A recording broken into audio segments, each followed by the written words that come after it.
Welcome to Rome. This is The Bittersweet Life with Katie Sewell and Tiffany Parks. Say hi. Hi, Aurelia. Hi. Can you hear yourself? Yeah.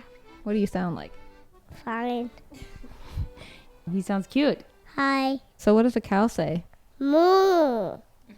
And what does a car say? Vroom. What does a motorcycle say? Vroom, vroom.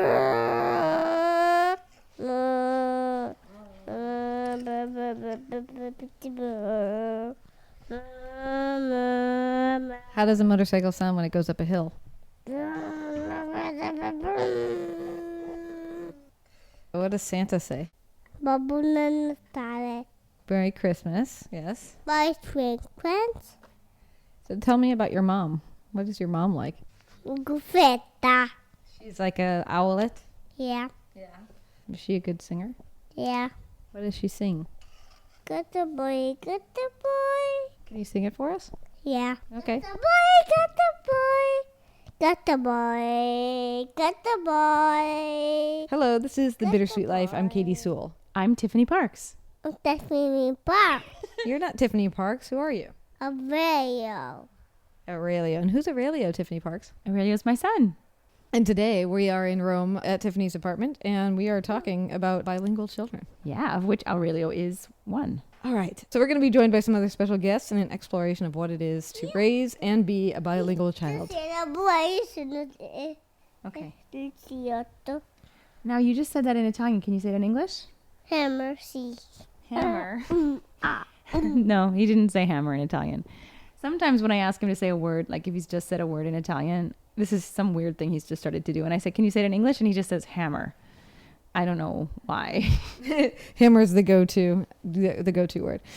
We have Aurelio here where he's joining us just to give us some examples of how great his Italian is compared to mine. Of course, he is a child being raised by an American mother and an Italian father.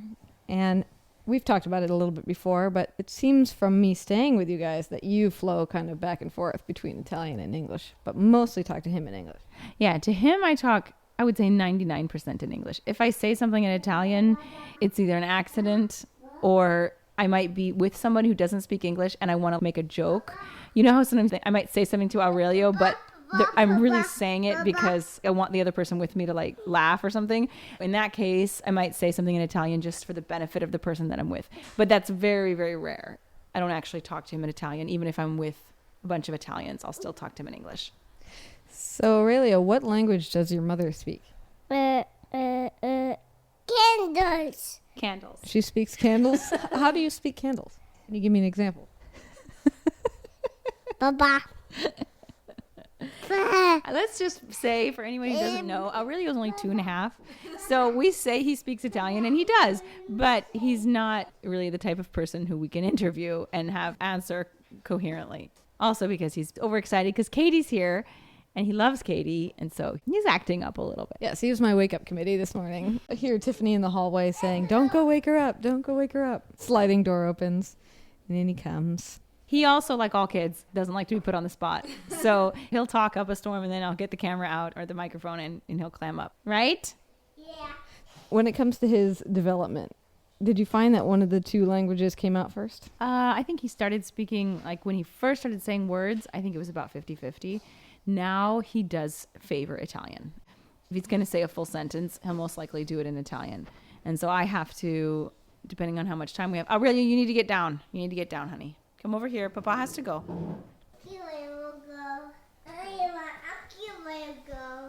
Speaking in two languages at the same time. He says, anche io voglio go.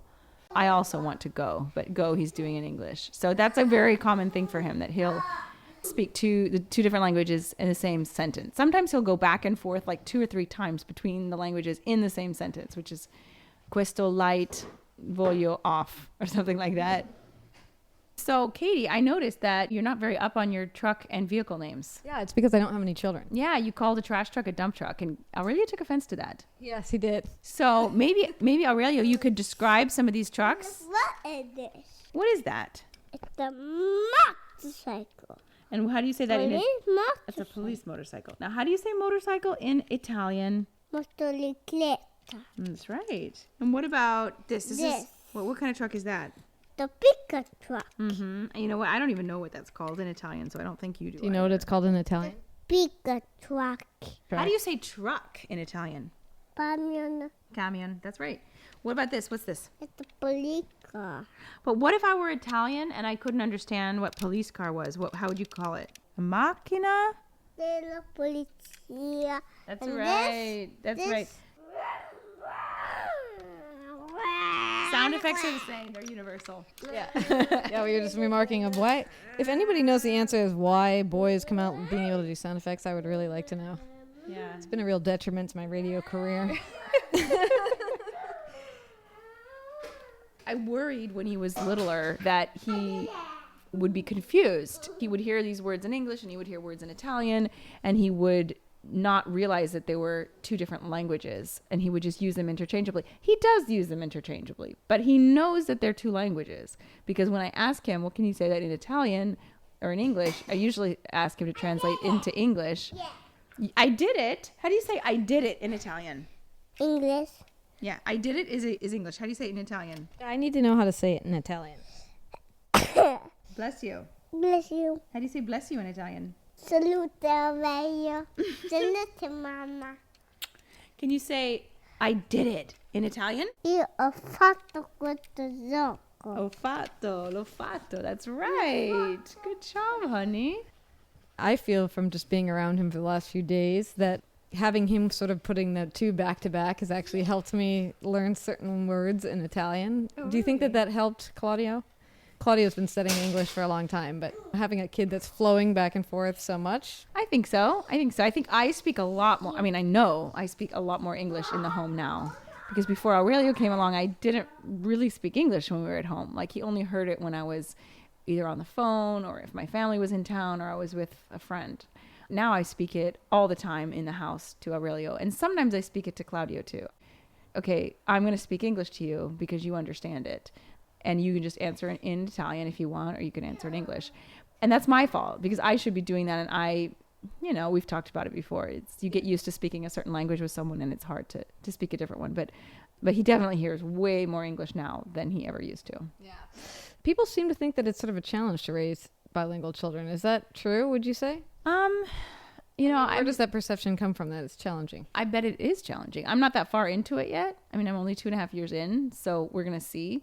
You think when he becomes like a disgruntled teenager, it's going to be harder? I do. I think that as they get older, they get more independent and they have more precise ideas about which language they want to speak. And usually it's the language of the place they're living because that's the language they're going to school in and that's the language they speak with their friends. So the majority of their time, whatever moms and dads speak at home, I just want to drill into his head that English is the language he speaks with mom. And if he talks to me in Italian, I would like to say 100% of the time, but it's not true because sometimes I'm in a hurry and sometimes I just want to get him to eat his dinner, But I try when he speaks to me in Italian to say, can you say it in English? Or sometimes if I'm really feeling mean, I'll say, I don't understand what you're saying. You have to say it in English. And I want to get to the point that he doesn't even ever speak Italian to me because it feels weird. So that's what I would like to get to. I think that when you don't do that, and you just kind of let it slide when they're little, they don't develop that sense of, oh, mom, English, mom. And then they get a little older, they get ideas of their own, and they don't want to speak English. Right now, he's open to both, and he'll speak both if I tell him to, but he's still little. So I think that might be it. Interesting. Aurelio. Are you an American boy, or are you an Italian boy? Italian boy. Italian boy? You're not an American boy? Italian boy. He's being a toddler right now. We'll be talking to Mamma Prada to hear what she has to say. Yes, she is an Italian woman living and raising a family in the UK. All right. So let's go. Aurelio, do you want to say goodbye? Goodbye. You want to say goodbye in Italian? So. All right, joining me from London is Kristie Prada. She's married to an Italian. She's got 2 kids. She's navigating the cross-cultural life that we talk about so much on this show, and she writes at mammaprada.com. It's a resource for raising bilingual children, Italian culture, and lifestyle. Thanks for joining me. No, thank you for having me. Do you want to tell us a little bit about your background and how you end up being interested in the idea of raising bilingual children? Well, I think the moment you start dating somebody that's a different nationality to you, it sort of comes up, doesn't it? But so I'm married to an Italian and I'm English. But when we were literally about to have our first child, we spoke to some friends of ours, and the husband was half Dutch, half Spanish. The wife was half Spanish, half German, and their daughter was being raised in Barcelona, so she spoke Catalan at school. And then she was learning English at school as well as their kind of second language, and it kind of really opened up our eyes to what is actually possible. And then learning languages as an adult, as you probably know, is far more difficult. So we thought, what if we could give our children this sort of gift, really, as we see it, learning from birth? So we put our heads together and read a ton of books and talked to people and started doing it ourselves, really. So Mamma Prada was set up really a year ago to try and share some of that information, because we've realised we get asked quite a lot of questions, and sometimes people give up too early when they shouldn't. And it's hard to know, really, because it's a long haul thing. It's not something that you see immediate results with. Yeah. So how old are your two kids? 6 and 2.5. And how is it going? It's going well, but there are definitely stages where it's really challenging. I think my first child, my son, he went through a stage because we live in London. He goes to an English school. He went to English nursery. I'm a stay-at-home mum and I'm the English one. So obviously the minority language is Italian, and it's more effort for him to speak Italian. We had a stage around age 4 where he suddenly started to realise, hey, all my friends have got English dads. Why can't I have one, sort of thing? We had to sort of explain, it doesn't really work like that, and you shouldn't really reject the language based on that. But I think it's identity starts to come out at that age, and they want to be like their peers. And so that's the age that we've found that you start to hit a bit of a challenge. You can explain to an older child, oh, but you could work abroad, or you could talk to your grandparents when you visit them, or you could do this or that, but you can't explain that to a 4-year-old, really. They don't care. So that's the age where you start to hit a few challenges, and you have to sort of keep the faith and be consistent, and that has now worked for us. One of the things that Tiffany does with her husband Claudio, because they're in a similar situation, she's the English speaker, he's the Italian, but Tiffany tries to only speak to him in English. Now, is that a strategy that you do as well? Does your husband only speak to your kids in Italian? Yeah, so that's what we've done. It's called OPOL. It's one parent, one language. We thought at the start that would be our best option, and I think it definitely was, especially with the beginning when they're really tiny, they're not yet in school and things like that. You want to get sort of a 50-50 exposure to the language if you can. And children really like to have that structure and like a little rule, and if they know that that's what they do with each parent, they tend to stick to it. Even to the extent where now if I say to my son, oh, tonight we're going to speak Italian, he's like, no, we're not, Mama. That's not what we do, because he's just used to it being in that way, and they're really comfortable with it. Even my 2.5-year-old now will kind of translate from my husband talking in Italian to me in English, even though I understand. So they really understand that every object has 2 names for it, and yeah, it's just a normal thing for them. So I think it can seem like quite an overwhelming thing to do, but actually it quickly becomes normal life. And has it altered the way that you and your husband actually can engage with each other? Yeah, I haven't thought about it in that way, actually. I think I always felt that because our community language was English, and I spent the most of the time with the children because he was at work, that I really needed to support the Italian side. So I don't talk to the children in Italian, but I use resources for when he's not around to help them. So if you've got children that are really resistant, obviously things like learning apps and Disney films and things like that, where you can get quite a lot of language options in them, are great at first. But obviously reading books or taking them to play groups, anything where they might encounter other children that speak the same language, or even just other children that have a mixed identity, nationality as well, that can make them realise, hang on, it's quite normal to have one parent from one place and one from another.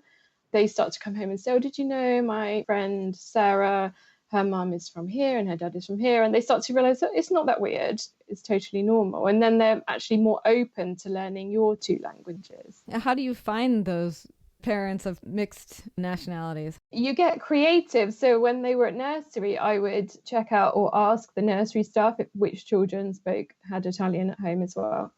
And then I would ask them to put a little card that I'd written in their bags and just saying like, hi, we're a mixed Italian English family. If you fancy like a play date at the park or something, let me know. I've only had one family say no so far. Most people, they want to do that, but they don't know how to go about it.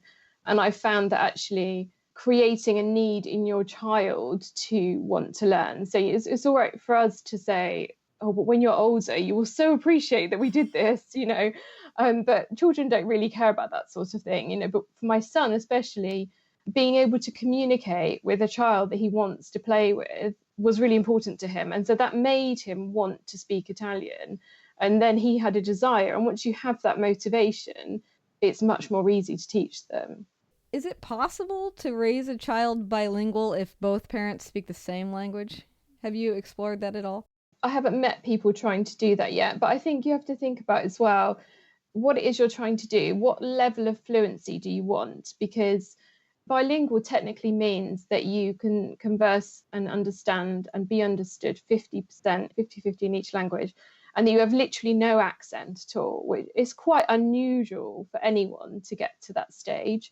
Often you will have a slight accent because you lived in one country longer than another or something. Mm-hmm. And if we really think about it, how many of us really care that much about that level? Normally what you want is that your children can mix with the family from both sides, that they could maybe work there if they wanted to, that they can be understood enough, even if they have a slight accent, that they can get by and manage themselves and live in that country. So to do that is totally possible. It's harder to become completely bilingual, and it will obviously be harder if both parents don't speak that language. But, you have to probably choose how you're going to set up your learning. So my next point would be, what is the makeup of your family? Think about how much exposure, and try and calculate, if you can, how much exposure your child gets to the language you want them to learn. So when we first started, my husband was working till 7 each night. We worked out in the week they get an hour of his time maybe every night before bed when they were small, and then a weekend. That's not really enough to be completely bilingual. That's enough to be able to get by and have great holidays and chat to all your family when you were there. So if you can't get to a higher exposure, then you have to think about other ways to do it. And that is why I have then supplemented the Italian through resources when I'm at home, so that we can manage to get to a sort of a higher level of fluency. Interesting. And have you ever considered putting them into a fully Italian language school? We have, but it's quite rare in the UK, unfortunately, to find that. So. You get French classes and Spanish classes, even Polish classes, but yeah, Italian language schools are quite hard to find here, unfortunately. Otherwise, we would definitely have done a Saturday school or something like that. Yeah.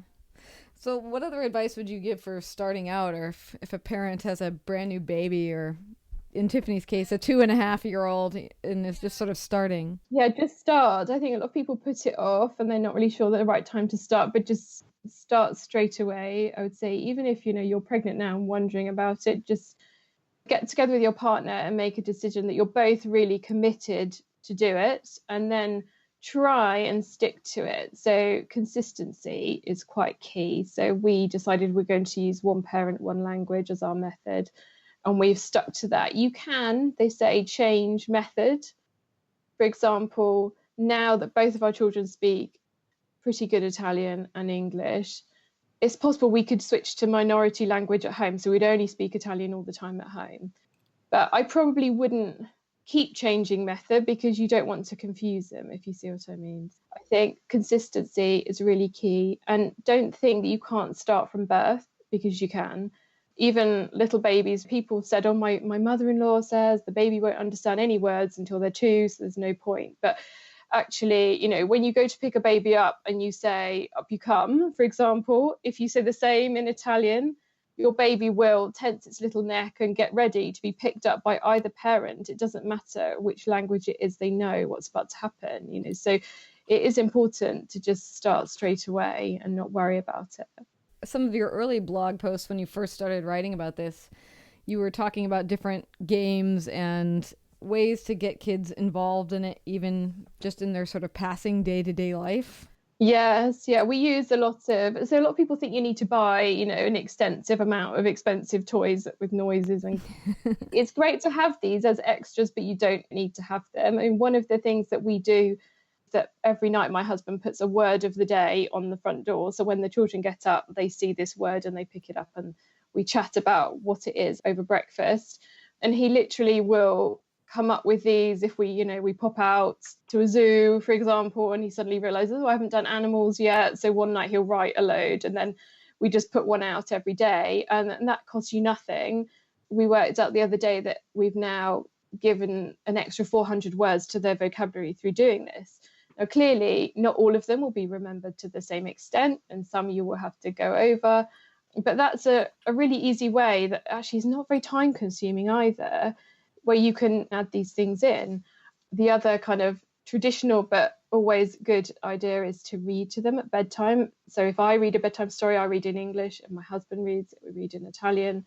You can now get excellent bilingual books. For example, there's a company called 1/3 Stories, and they are really for parents that even if the parent doesn't speak a second language at all, you can read this book with your child, and it has an audio CD that comes with it, so it can teach you pronunciation. And it starts in one language, the story, and as it goes through the story, little words from the second language are interspersed at moments that you would definitely know that, you know, instead of cup, you've used tazza, for example, things like that. So the child ends up that by the end that they've got to the end of the book, it's all in Italian or French or Spanish, and the beginning of the book is in English. So there are ways you can do it where even if you wanted to go on holiday to France in the summer and you didn't know any French, you could help your child pick up some French, if you see what I mean. So books, always good. Audio CDs to have at home or in the car. Car journeys are great.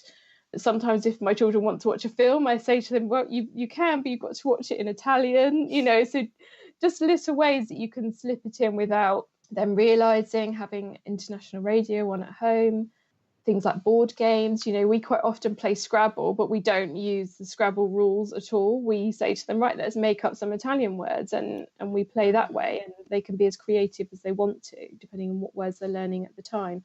So you can intersperse it into normal life, and you can do it with things that you already have around you.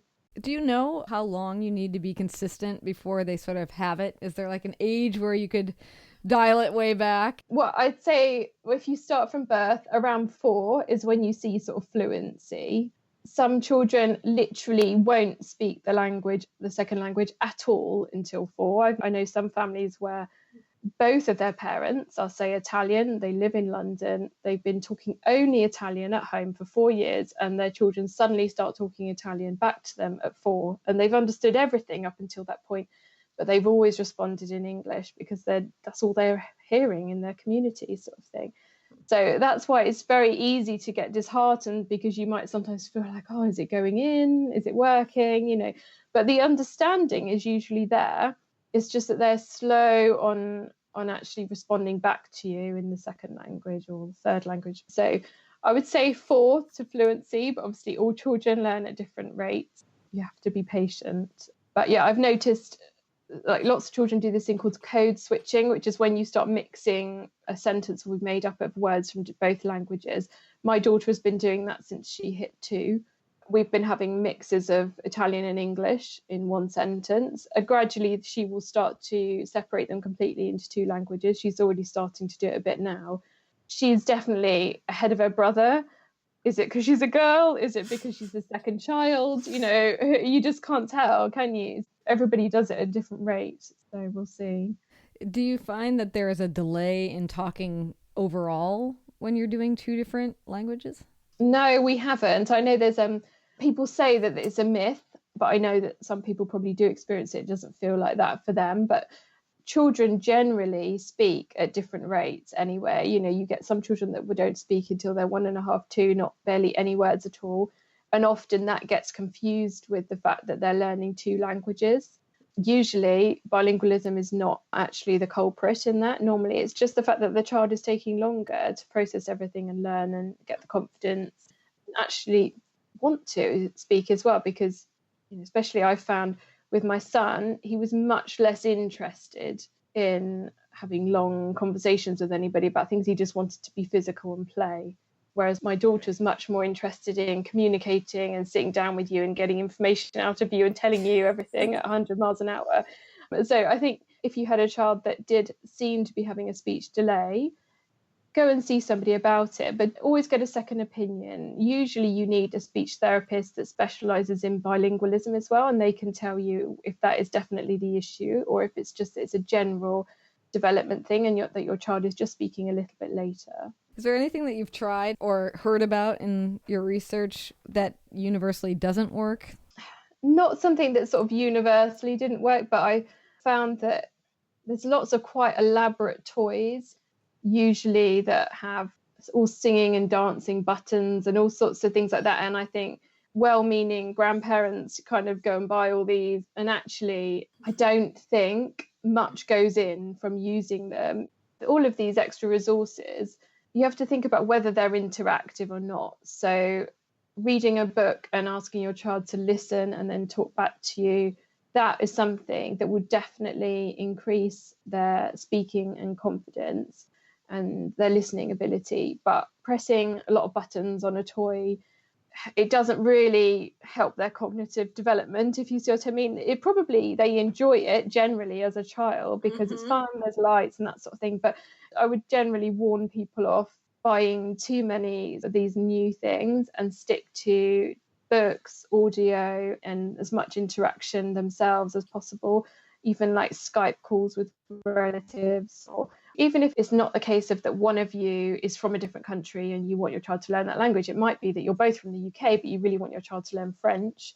One of the best things you can do is teach your child about France. Often we are so obsessed with trying to make our children learn the words, we forget, what is that country about? What happens there? Why are they not interested in learning it? Whereas if you start looking at what are the festivals that happen in France, what do people eat there? What are the main sites that are quite interesting? And you start showing them maybe a YouTube video, or you cook a meal together, or you say, hey, this party this weekend and this is what they do. Then children get interested and then they think, hey, I wouldn't mind learning French. So sometimes you have to sort of think away from the language to get the interest there. Yeah, that's really interesting. I wouldn't have thought of that. Well, is there anything else that you really want to add before we let you go? Well, I'd say one thing maybe too, one of the biggest hurdles that I see people facing is lack of support from extended family. So you could have really well-meaning relatives, but they don't really understand what you're trying to do, why it's important to you. Often they will have all sorts of myths about that your child will not be able to speak properly, or will be less intelligent, or it won't be useful, or that in your country, especially like in England, for example, languages are not that valued in comparison to the rest of Europe. But try not to be swayed by these thoughts if that's what you really want to do.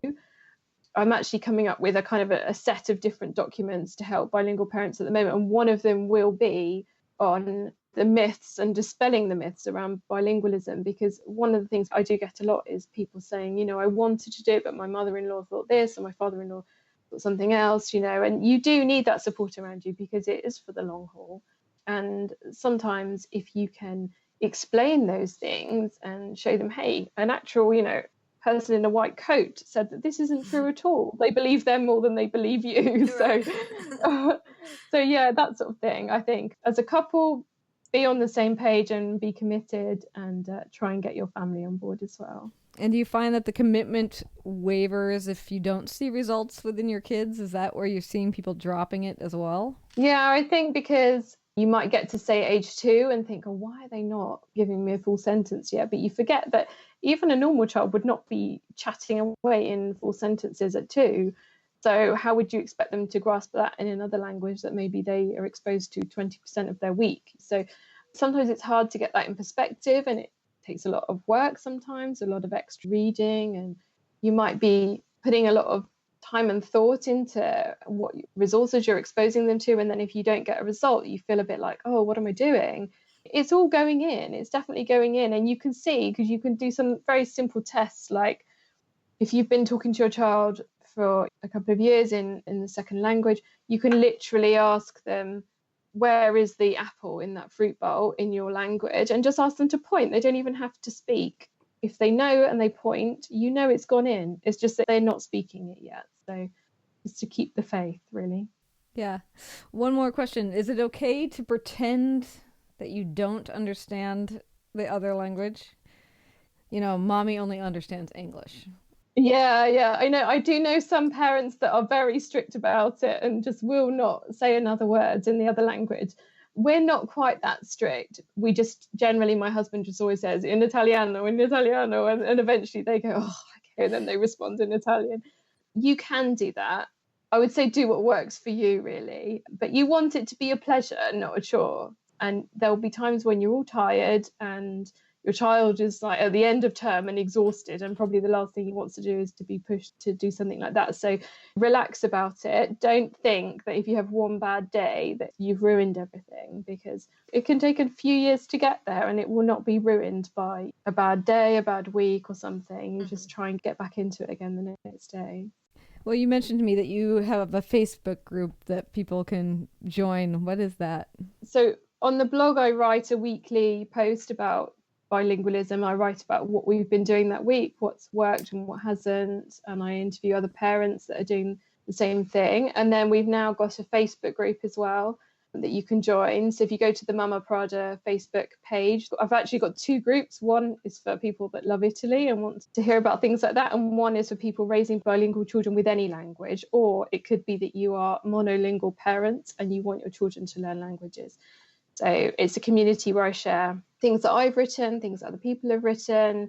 People can write in and tell me what they're having difficulties with, and we all try and help each other. All right. So maybe start at mammaprada.com. Yeah, you'll find it all there. All right. Great. Well, Kristie Prada, thank you so much for joining us and giving us tips. And I guess if we hear a bunch of questions, maybe we can have you back on and we'll answer listener questions. That would be great. Thank you. And we'll leave it there for this week. If you have questions for Kristie Prada or topics you wish we'd explore on the show, email bittersweetlife@mail.com or visit the contact section of our website, thebittersweetlife.net.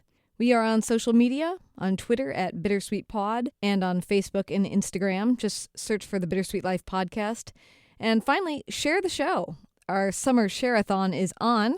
Tell your friends about the show. Get 5 of them to subscribe and let us know that you did. By participating, you get access to our super secret Truth or Dare episode. That's the one no one else gets to hear. You'll also be entered to win Tiffany's book, Midnight in the Piazza. Spread the word, share the show. Thank you so much, and we'll talk to you next week. Bye.